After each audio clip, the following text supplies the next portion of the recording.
Chapter 10 of The Lady Macbeth of the mzinsk district by Nikolai Leskov. Then Sergei suddenly stopped talking about the heir. As soon as Sergei ceased talking about him, Katerina Lvovna could not get Fedya Liamin out of her mind or her heart. She became pensive and even less loving to Sergei. When she was asleep, when she was looking after the business, or when she was praying to God, she had but one thought in her mind. Why is it so? Why indeed should I lose the capital through him? I have suffered so much. I have taken so much sin on my soul, thought Katerina Lvovna, and he comes here without any trouble and takes it away from me. If at least he were a man, but this child, this boy. The early frosts were setting in. Of course, no news of Zinovy Borisich came from anywhere.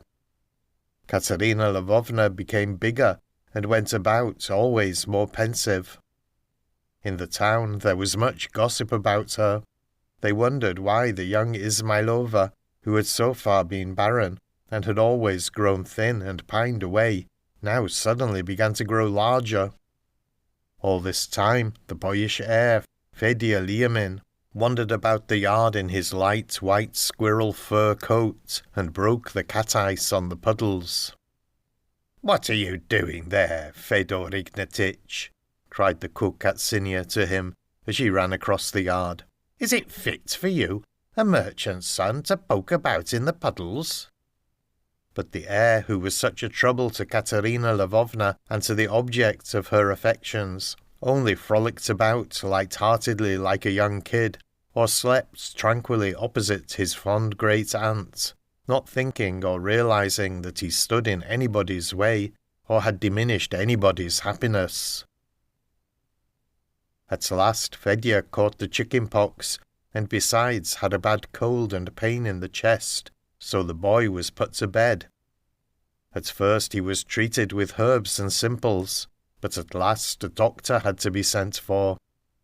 The doctor came frequently and prescribed medicines which were to be given to him at certain hours by his grand-aunt, or sometimes she asked Katerina Lvovna to do it.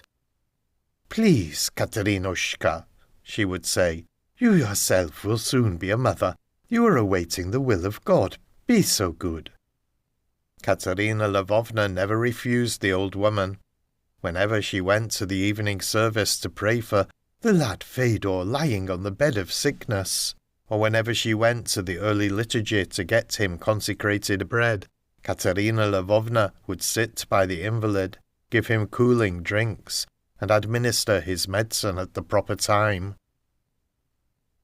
So the old woman went to the evening service, and to vespers on the eve of the presentation of the Blessed Virgin, and begged Katerinushka to look after Fedyushka.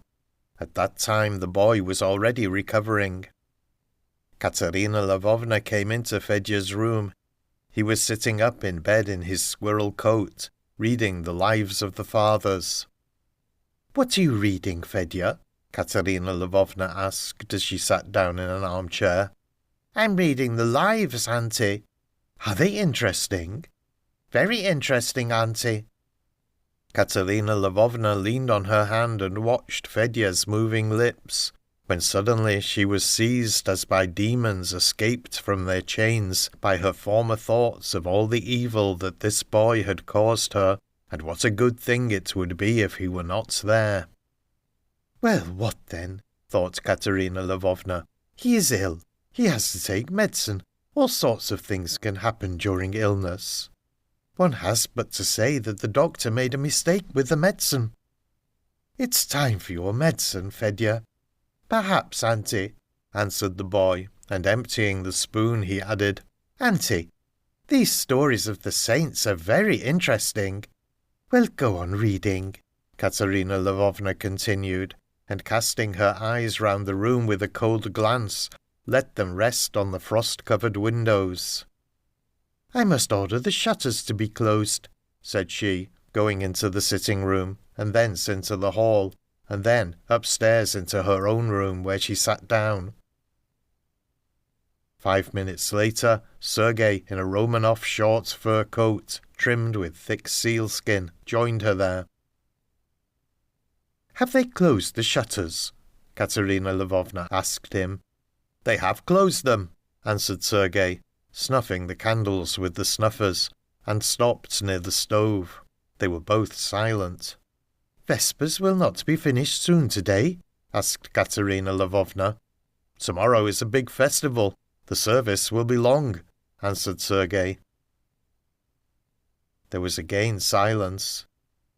"I'd better go to Fedya. He is alone," said Katerina Lvovna, rising. "Alone?" asked Sergei, looking at her askance. "Alone," she answered in a whisper. "What then?" Their eyes seemed to flash lightning glances to each other, but neither said a word. Katerina Lvovna went down and passed through the empty rooms. It was quiet everywhere. The lamps glimmered quietly before the icons. Only her own shadow ran along the walls. The closed shutters had made the windows thaw, and the water was dripping from them. Fedya was sitting reading. When he saw Katerina Lvovna, he only said, "Auntie, put this book away, please, and give me that other one from the icon shelf." Katerina Lvovna did what her nephew asked, and gave him the other book. "Fedya, don't you want to go to sleep?" "No, Auntie, I want to wait for Granny." "Why should you wait for her?"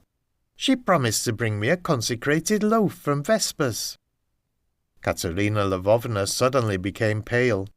Her own child had moved under her heart for the first time, and a cold feeling passed over her breast. She stood for a time in the middle of the room, and then went out, rubbing her cold hands. "Well," she whispered, quietly entering her bedroom, where she found Sergei still in the same position near the stove. "What?" said Sergei, scarcely audibly, as if choking. "He's alone!" Sergei frowned and began to breathe heavily. "Come," said Katerina Lvovna, suddenly turning to the door. Sergei hastily took off his boots and asked, "What shall we take?" "Nothing," answered Katerina Lvovna under her breath, and quietly taking him by the hand, she drew him after her. End of chapter 10.